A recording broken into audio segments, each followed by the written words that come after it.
What's going on, guys? Play-by-play gaming here, back with another Epic 7 video, and today we're going over the update to Epic 7 for February 18th. We're starting off with week 2 of the special Sidestory festival. We're also getting a title screen change here, which is really nice. You'll be able to go into that week 2, farm that currency. You'll still be able to use those artifacts. Hopefully everyone was able to finish that album, because you do get those golden cocoa cookies, which really help for farming. Along with that, again, you'll be able to farm the highest difficulty, get as many of those currency coins, beads, whatever they're called, as possible. We're getting the Valentine's pets, mac and cheese and the little Valentine girl. I use her for my hunt pet. These pets, make sure if you do want a chance at getting these, you can only get them during this time, so they're kind of like limited pets. They're only available during the Valentine's story. Moving on, we're getting 2 new exclusive equipment. We're getting Pavel and 4-star Clarissa exclusive equipment. So it's kind of odd, Clarissa. But let's take a look. Okay, so Pavel, increasing crit chance, so making him a little bit easier to build for damage. His Storm Bullet, I think that's his S2, right? Dispels 2 debuffs from the caster before the skill effect when using Storm Bullet. His second one increases attack of the ally except for the caster with the highest attack for 2 turns. So that's really nice. So he's increasing the attack of someone else, whoever has the highest attack on your team, so making his cleave that like Pavel CDOM cleave type of thing, like way more possible.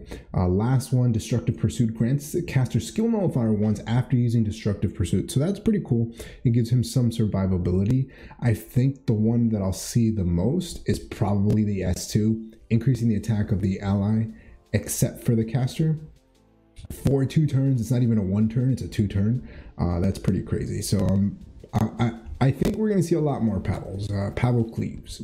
4-star Clarissa, attack 7 to 14%. With her, I'm assuming to make her a more viable option for Wyvern. Harsh lesson increases decreased defense chance by 15% when using Harsh Lesson. I don't use her enough to know how much this goes up to, but I think it was a 50% chance. It was either 50 or 60. I know she's gotten buffs in the past, so with this it might make it a 75% chance. I'm not quite sure. Inflicts 1 bleeding effect for 2 turns, so bleeds. Hysteric, that's her S3, I believe, increases damage dealt by 10%. So again, more than likely, if anyone is using Clarissa, it'll be these 2, and again, it'll probably be for Wyvern, maybe Wyvern 13. I'm not sure if she might be viable with this bleeding effect, but now you have to build her with at least that 65% effectiveness to land those 2 burns. But I don't know if she's going to be an improvement or a step up from like Furious, because she is a 4-star hero, which does require molas, and I don't know if I really want to invest molas just on her just to get these 2 bleeding effects, when I can probably use 3-star hero, right, that doesn't require molas. So we'll be able to get those in the Alchemist Steeple shop, whatever you call it. They're also going to be adding Assassin Coley's exclusive equipment and Mui's exclusive equipment to the Steeple. Moving on, we're getting Tenebria drop rate up, so along with a 3 summon banner that we're currently having, that limited banner, which hopefully all of you new players are pulling on that banner and at least trying to get yourself a Landy, DN, and then Cerise in that order. Tenebria is here, so those of you that need S10A imprints, Fairy Tale Tenebria imprints, I don't know, if maybe super mega whales that want imprints, there you go. But everything else is just bug fixes, text fixes, a couple of things here and there that they're improving. Nothing too major, but we are getting an end to the Guild War season. So Ardor Guild War season is ending for us global people. It's ending March 6th. So just kind of keep that in mind.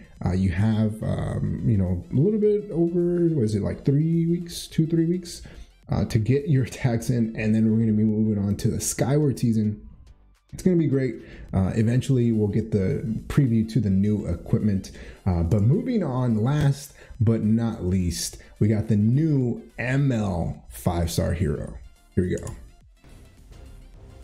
You think you can just ruin my masterpiece? I'll cut you into pieces! You've been looking for me? You must need some new clothes. All right, so we got designer Lilibet is going to be dropping fairly soon. Her S3 looks great. She is a very specific type of hero though, so she has a very specific niche. We're going to just take a quick look at her. Eventually when her multipliers drop, we'll be able to see if she's going to be able to deal any damage at all. But she is a Cancer warrior hero, a dark elemental. She does, just from looking at her base stats, she does have pretty decent health, moderate speed, and her defense is pretty high. And it's a good thing that her defense is kind of high because she actually scales off of defense, which is really interesting because not many heroes scale off of defense. They're pretty rare. So she does have imprint concentration for crit chance. So this tells me that she's very, very viable for maybe like a bruiser gear setup. But then again, depending on how much damage she's able to do, we'll see whether or not that's actually something that people will do. So let's take a look at her. I think this is her skill 2. Her skill 1, I think she silences, but let's take a look at her S2. When an enemy's turn ends, gains 5 fighting spirit for each debuff inflicted on an ally. Starts the first battle with 30 fighting spirit. When the caster's fighting spirit is full at the end of somebody's turn, consumes all fighting spirit to dispel all debuffs from the caster and increase combat readiness by 40%. So she's pretty much cleansing your team. So F10A, Cerise, Dizzy, all these super hardcore control units, goodbye, right? So you do have to max Mola this, but again, the more debuffs that are on your team, the more fighting spirit she has. She cleanses herself and increases combat readiness by 40%. So it's almost a 50% CR push. So I would say you have to really make her somewhat fast to take advantage of that CR push if you're going into those control comps, right? So I think we got a little preview here. So let's take a look at this. I think it's like Cerise F10A. We'll see that going in, and then she's gonna cleanse herself here. There you go. So she cleansed herself and then 40% CR push. So she cut in front of everybody else. And then now she's going to be able to either go with her S1 or her S3. So model disqualification, S3 here, decreases debuff durations of all allies by 2 turns. So it's kind of like a partial cleanse, right? So it decreases by 2 turns and gets on stage to attack all enemies. So it's an AoE attack, and increases their skill cooldown by 1 turn. Damage dealt increases proportional to the caster's defense. So not only do you have to make her at least somewhat fast, you have to make her very, very high defense and build her with at least some type of effectiveness, because you definitely want that increased skill cooldown. So she'll cleanse with the S2, give herself a push up to the front. You'll go with the S3, cleanse your entire team, attack everyone, and reduce their skill cooldown by 1 turn, or increase their skill cooldown by 1 turn. That's a lot to do on an S3, and it's on a 4-turn cooldown with that -1, the +3 Mola. So not really sure if this is going to be beneficial. I mean, if she's not doing a lot of damage, I think after the first cleanse, you either win or lose, right? So her Molas might be better suited for her S3. So let's take a look at the S3 here. So she's going to cleanse. So she's going to go with her S3, cleanse everybody, and then she applied the 1-turn increase. So that's nice because then it gives your team just a higher chance to survive. You get a full cleanse and you get a little bit of extra time to maybe balance your team out with some, as you can see there, they place her with DN. So grants those barriers, anti-crit, all that good stuff. And then you get a chance to bounce back. Skill 1, attacks the enemy with scissors with a maximum chance of 65% to silence. So her S1 silences for 1 turn. That silence can be really devastating if you can get it to land, right? But I don't know if you're really going to be going for the S1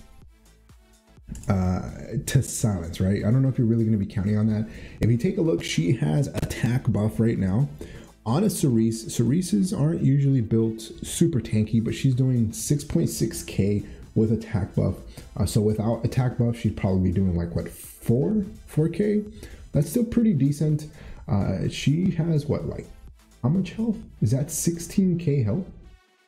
I think that's what it is, 16k health. And let's see, how much damage did she do on her S3 here? Kind of curious to see.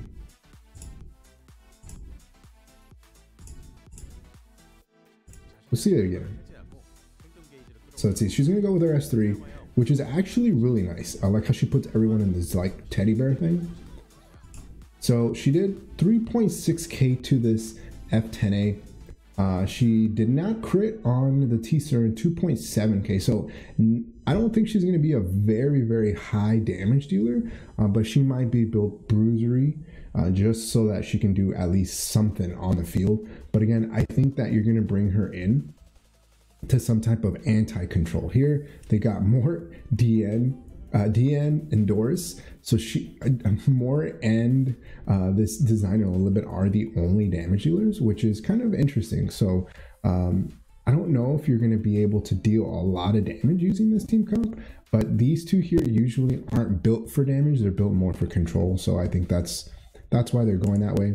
But that's going to be the end of the video. Hopefully you guys are thinking about pulling for design a little bit. If you have trouble with F10A, Cerise, Dizzy, who else? Anyone else that you can think of that hardcore controls your team with Silverblade Araminta with those burns and the stuns? Let me know in the comment section below. Will you be pulling for her? I don't know. I think I have a pity. I'm 15 away from the current Mystic Banner Cecilia. Dark 5-star Cecilia is there. I'm going to pick her up because she is still very, very strong. However, designing a little bit is going to be something to look out for if you are running really high control teams. So that's something to consider. But like always, if you happen to enjoy the video, hit that like button. If you haven't subscribed, think about subscribing. It really helps the channel grow and reach more people like you who like content like this. Like always, thanks for watching, and I'll see you next time. Peace.